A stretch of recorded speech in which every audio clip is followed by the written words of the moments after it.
Why was this movie even made? Money! Why does Sony think that movies about D-tier characters like Morbius, Madam Web, and Kraven will appeal to mainstream audiences? Will the Sony Spiderless Spider-Verse finally be done now after this failed experiment? What did I do? Let's talk about it.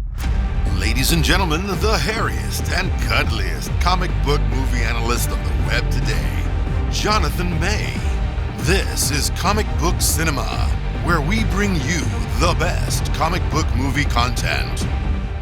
The initial shared Spider-Man deal between Sony and Disney kind of backed Sony into a corner to only being able to use these obscure villains in their films. But now, rumors of a new deal have emerged that could significantly loosen these restrictions for Sony's usage of Spider-Man in their future films. For some, that might be a good thing, but for others, that could be a really, really bad thing.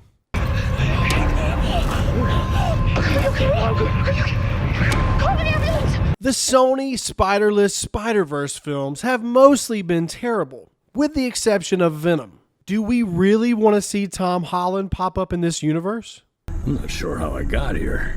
Has to do with Spider-Man, I think.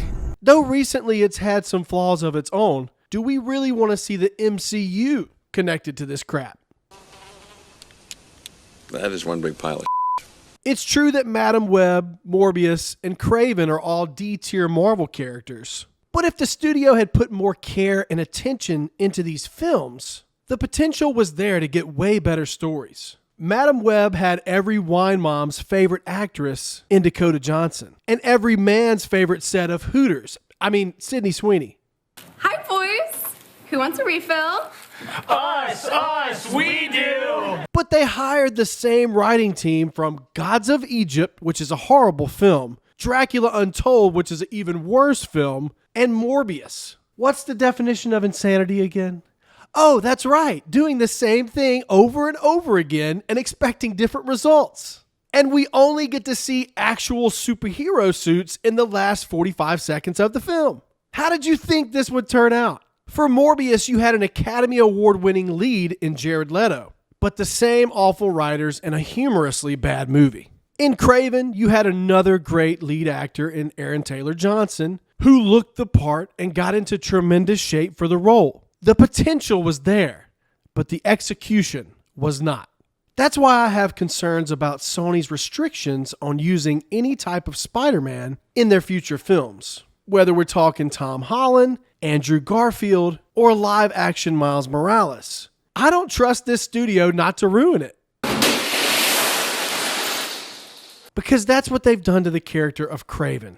They turned this iconic Spider-Man villain into an animal lover? Since when was this character ever a member of PETA?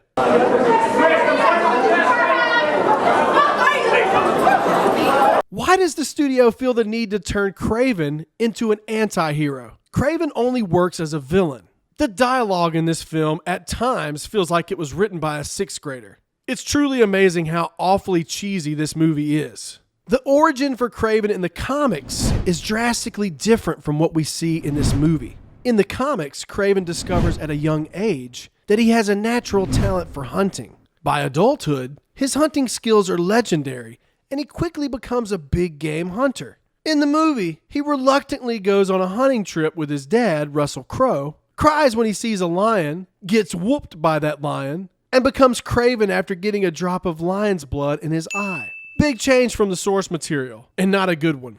Think less Kraven and more Ace Ventura, Pet Detective. Alrighty then. The only redeemable qualities about this movie, which there aren't many, are Aaron Taylor Johnson as Kraven, and some of the action sequences work. And under the so bad it's good category, I have to submit Alessandro Nivola's performance as the Rhino. His dialogue, along with how he delivered it, had me rolling in the theater. All of our guys are dead.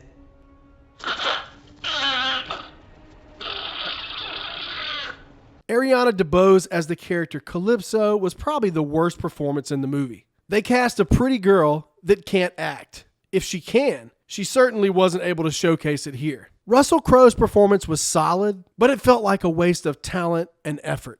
Kraven the Hunter ended up becoming Sony's lowest grossing film in the Spiderless Spider-Verse, and one of the biggest bombs the genre has seen, at $62 million, which is abysmal considering the film's budget was double that. And that doesn't even include marketing cost and ticket share with the theaters.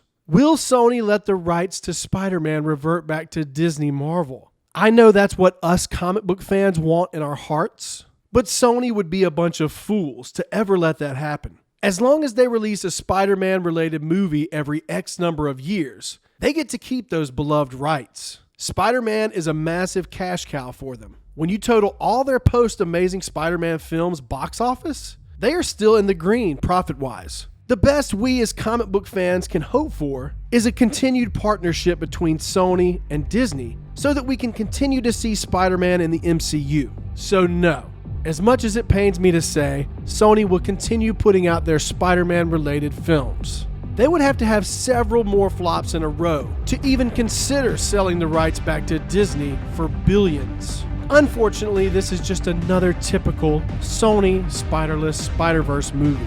Terrible dialogue and wasted potential. This is my rating for the film. What did you guys think? Let me know in the comments below. Don't forget to like, share, and subscribe. Tell your friends, tell your family about us. Follow us on TikTok and Instagram at Real Comic Book Cinema. If you're ever in a spot where you can't watch a video, but you would love to hear us in podcast format, you can find us wherever you podcast. Until next time, have a good one.